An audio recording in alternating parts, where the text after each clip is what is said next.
Bom, bom dia, invencíveis.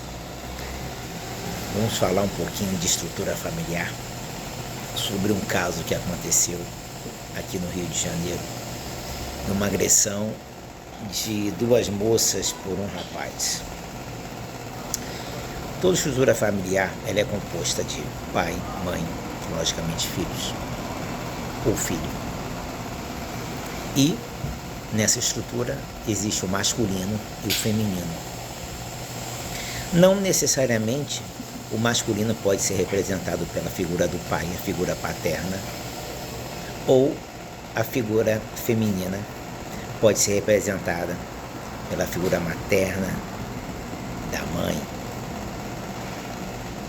E quando não existe essas duas figuras, a figura do feminino, a figura do masculino, a figura paterna, a figura materna, que não quer necessariamente representar homem e mulher, mas a figura em si, junto com a criança, existe uma disfuncionalidade dentro desse ambiente, um ambiente que é o ambiente materno, do holding no handing, ou seja, do segurar a mão e do acalentar a criança, e o ambiente em torno dessa criança, que é a estrutura familiar, que aí engloba a casa, a família e esse conjunto.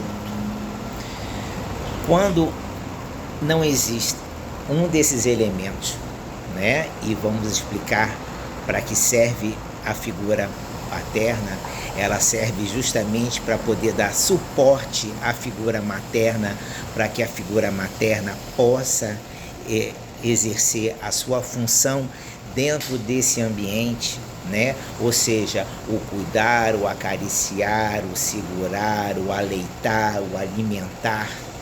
E tem a figura paterna, a figura masculina, né? A figura do masculino, que significa justamente dar suporte, dar amparo, dar proteção, dar cuidado e principalmente dar limites. Quando você não tem essas estruturas definidas ou resolvidas ou atuantes dentro da estrutura do ambiente familiar, do ambiente da criança, vai existir sempre uma disfuncionalidade que pode muitas vezes levar a uma neurose, a uma psicose, a uma perversão, dependendo, logicamente, do contexto. Hoje sabe-se que muitas dessas psicopatologias, desses sintomas, né, desses desvios de personalidade, também tem aqui dentro algumas áreas que também não funcionam bem.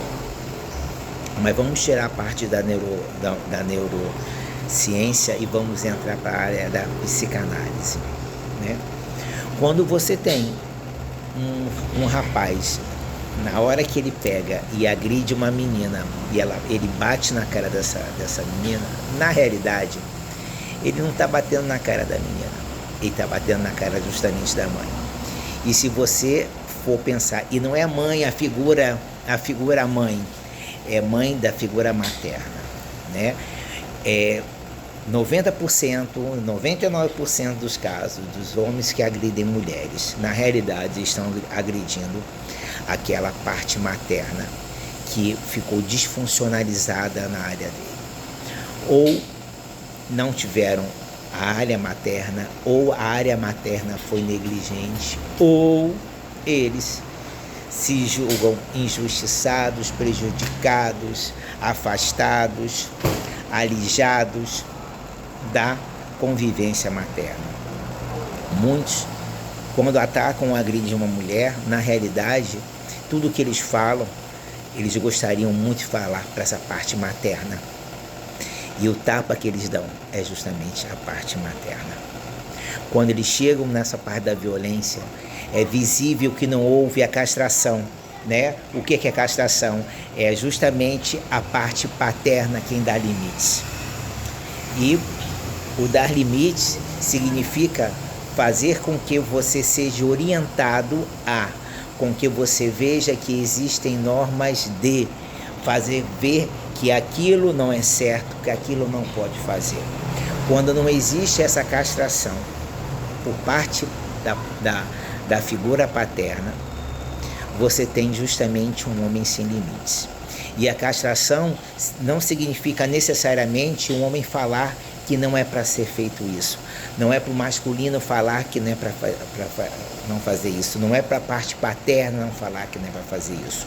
Porque exemplos também servem como maneira de castração. Muitas vezes o exemplo é tão castrador quanto palavras. Então hoje, quando você vê muitos casos de feminicídios, muitos casos de homens que agridem mulheres, seja abusando fisicamente, economicamente, emocionalmente, de N maneiras, na realidade é essa parte do feminino, a parte materna, essa parte que ela não ficou bem resolvida. Existe um gap, né? Existe um vazio, existe justamente um abismo entre o cuidado, o holding e o handing, né? O segurar e o acolher materno com essa criança, e existe justamente esse desnível desse cuidar paterno masculino, que é justamente a castração, o limite que se dá, o limite que se impõe a essa criança, seja um homem e seja mulher. Nesse caso, né, mais especificamente desse agressor de Copacabana, que é um rapaz que agrediu as duas meninas e jogou o celular. Na realidade, se você for verificar a parte pregressa dele, a vida anterior dele, se for ver, você vai ver realmente que existe um desnível, um grande problema. Porque quem teve e quem tem um ambiente em que existe justamente a figura feminina materna e a figura masculina paterna, em que existe essa, e vou falar para vocês, não necessariamente que sejam casais heterossexuais.